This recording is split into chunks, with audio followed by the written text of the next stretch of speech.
You know, I was listening to a couple videos,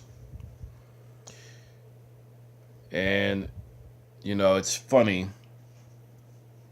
that I'll make this basically about this gender war. But the reality of this gender war is, like it or not, I'm probably a part of this gender war, and probably till the day I die. Because deep down inside, we already know that black men don't want no gender war. The majority of black men want to sit there and want to sit and live their lives in peace. And that's just the reality of the situation. I mean, what the hell do I benefit from gender war? But, a lot of these black women want to continue this gender war because in reality, they benefit off this gender war. That's what they do. I mean, let's face it, they benefit off this gender war. They benefit off the dysfunctional of black men. And, and white women, they like this gender war as much as anything. They want to benefit from this gender war. So that's just the reality of the situation. In fact, the story I did the other day about the two women that had this diseases, these were not black women. They were white women. And don't think for one second that this white woman is not immune to diseases, because she is. And Tito the Fresh has explained that even in his first video. I mean, he's expressed it that very well. I mean, this is probably why a lot of white people don't want us to live in their neighborhoods,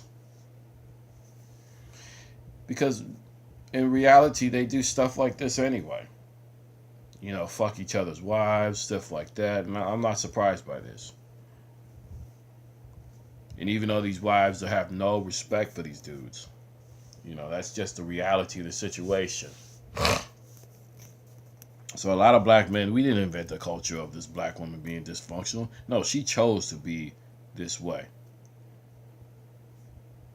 And like I said, the one that had a daughter who worked at a restaurant, she was out there engaging with sex, and this is a non-black woman, I think a Greek woman or some shit, and she had some venereal disease.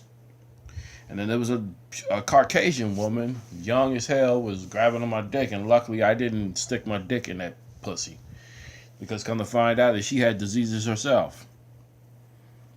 So these women were lighting candles so much it's not even funny. They were lighting a candle and flat out, running with both candles between the end. And that's just real dangerous.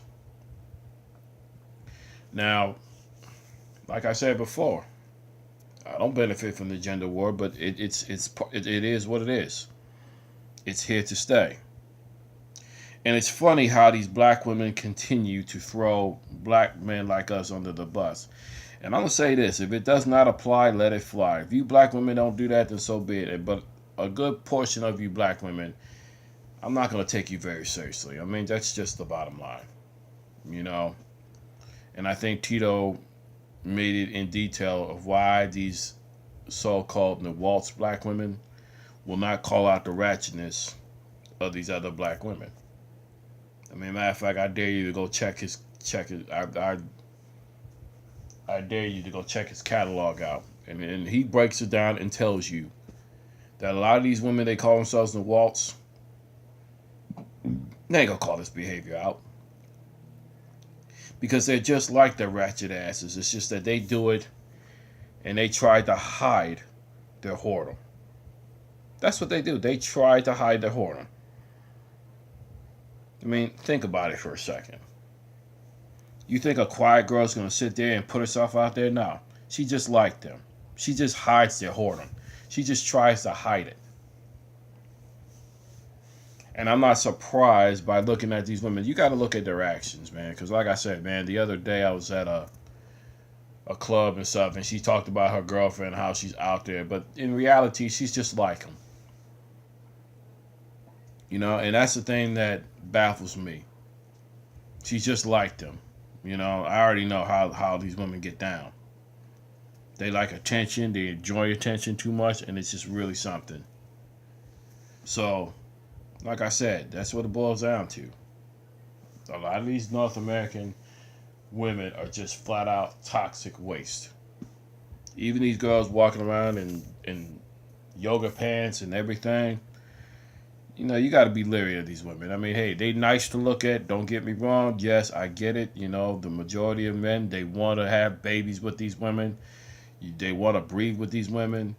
And don't think that these North American white women are just as toxic as these black women, because that's what they are. I mean, this is what this American culture has taught these women.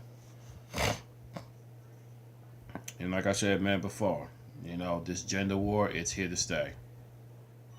And I'm not saying exactly that, and I have to agree with Tito. Look at the young boys that are walking around with their pants sagged down. It's you got so many young guys walking around with their pants sagged down, showing their underwear. It's like it's pathetic. And a lot of it, and I bet you $100 they've been raised by single mothers. I mean, and then you got to look at what these guys are saying. You ugly, you fat. You know, it's like, what is that? You gonna call a man ugly because you disagree with him? What does that tell you right there? You gonna tell a man that he's ugly because you disagree with him?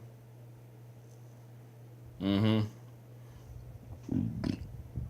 And I will admit that some of these North American men that protect, a matter of fact, um, rats. It's kind of hard to hold this. I mean, there was a movie called The Matrix. You know, matter of fact, and let's see here if I can find that paragraph. Bear with me here. It's kind of hard to hold this iPad and all this other stuff. He said, "The Matrix is a system, Neo. This system is our enemy. But when you are inside, look around you. What do you see? Businessmen, teachers, lawyers, carpenters, the very minds of these people that we are trying to save. But until we do, these people are part of the system. They make them our enemy. You have to understand that most of these people are not ready to be unplugged. And many of them are endured and so hopeless depending on the system. And they will fight to protect it." Now, this is from this book here, another system that black women love to do. I haven't finished this book yet, but I will get a chance to finish this book. But remember that movie, The Matrix? This is what your North American black woman is really, really protecting. Think about it. They don't want to help brothers uplift. They don't want to help brothers get ahead. They don't want that. Because they're a part of the system. I'll have to finish this book here because here he's talking about the church. And this is actually a good book. I haven't got a chance to finish it yet. I encourage you guys to go out and get it. Same thing with this book here, The Negro Wars. This is actually a hell of a book. He talks about some of the stuff that David Carroll has been saying. And shout outs to David Carroll and Equazy 100. And I got to say, those brothers are telling the truth. And like I said, these black women, hey, let them go to church. You know what these church really are? The church makes black women stupid. That's right, I'm going to say it. And then I'm going to try to make a video, when I get a chance out there, I'm going to make a video about how these two churches are basically both together. You know what I mean? So with that, shout outs to GW, and shout outs to Tito the Fresh. Hey, like I said, like it or not, this gender war is here to stay. It ain't going nowhere anytime soon. And like I said, being a bachelor out here today, it sucks, man.